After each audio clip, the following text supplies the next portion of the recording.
शांद, भुंडा, भड़ोजी, बदपूर।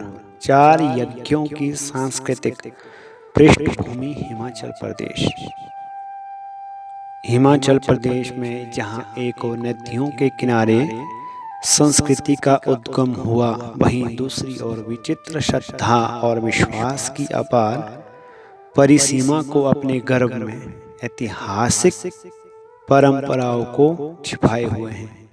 हिमाचल में भगवान परशुराम द्वारा कुछ ऐसे यज्ञों का वर्णन मिलता है जो आधुनिक काल में इतिहास के गर्त में कहीं खोसे गए हैं।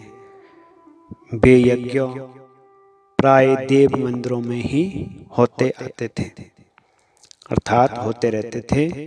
इन यज्ञों से समस्त क्षेत्रों में सुख समृद्धि का संदेश दिया जाता था। ये यज्ञ ज़्यादा से ज़्यादा 1 वर्ष और कम से कम 3 महीने तक होते थे। इन यज्ञों में टांकरी भाषा में लिखे गए विशेष ग्रंथ को प्रयोग में लाया जाता था। भुंडा यज्ञ 7वीं शताब्दी से होते आए हैं। टांकरी और संस्कृत भाषा की गिनती में और शब्दावली में लिखे गए एक अभिलेख में आषाढ़ मास की अष्टमी तिथि विक्रम संवत 7 में रियासत कालीन पहला भुंडा महायज्ञ हुआ था। 1868 के भुंडे में जो जियाड़ी अर्थात मूंज की रस्सी में बैठने वाला व्यक्ति विशेष,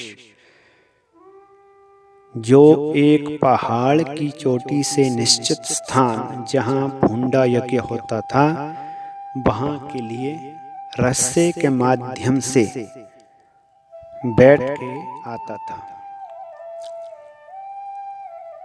रस्से में बिठाया जाता था। उसकी मृत्यु हो गई थी।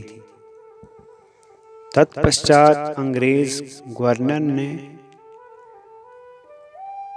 गवर्नर ने जियाड़ी के स्थान पर बकरे को जियाड़ी बनाने का आदेश दिया था। शांद यज्ञ और भुंडे यज्ञ की नींव भार्गव परशुराम जी ने मातृ हत्या जन्य दोष के निवारणार्थ सतुद्रु नदी के साथ लगते क्षेत्र निर्मंड में रखी थी। माना जाता है कि भार्गव परशुराम जी जब महेंद्राचल से तपस्या करके पुणे इस क्षेत्र में आए तो उन्होंने भड़ोजी नाम का तृतीय महायज्ञ किया था। पुणे जनकपुर में श्री राम जी को युग के कार्य समर्पित करके स्वयं इधर आए और बदपूर नाम का चौथा यज्ञ करके हमेशा के लिए महेंद्राचल पर्वत में तपोलीन हो गए थे और उसके बाद इस क्षेत्र की ओर कभी नहीं लौटे। भुंडा या भुंडोबा जायते यासा भड़ोजी यज्ञम। इन सभी यज्ञों में पूजन तो एक समान ही होता है, परंतु भुंडे यज्ञ की तरह उनमें जियाड़ी का विधान नहीं होता है। भुंडा महायज्ञ नव कलशों के बिना अपूर्ण माना गया है। इस यज्ञ में नव कलशों व ताम्रपत्र का विशेष महत्व रहता है। जिस प्रकार साधारण सी पूजा में भी हवन अनिवार्य रहता है, उसी प्रकार भुंडे महायज्ञ के कुछ वर्षों के बाद भड़ोजी तथा बदपूर तत्पश्चात शांत महायज्ञ से ही भुंडे महायज्ञ की पूर्णता मानी जाती है। भुंडा और शांत तो आउटर सराज के कई मंदिरों में भी होते रहे हैं, परंतु भड़ोजी और बदपूर नाम के यज्ञों का इधर के क्षेत्र में भी अभाव रहा है।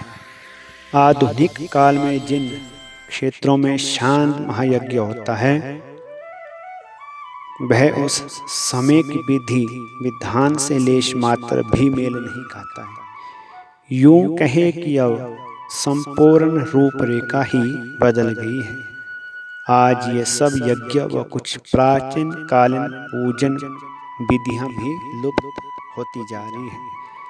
जिन पद्धतियों के माध्यम से किसी भी क्षेत्र विशेष में देवताओं की शक्ति का भरपूर चमत्कार से युक्त रहस्य देखने को मिलते थे, जिन यज्ञों से क्षेत्र की समृद्धि बनी रहे, ऐसे यज्ञ और उसी तरह की पूजा पद्धतियों के प्रयोग से हमारी संस्कृति पुनः कुछ हद तक आधुनिकता के गहन अंधकार में गर्त में बाहर निकलने से निखर सकती है।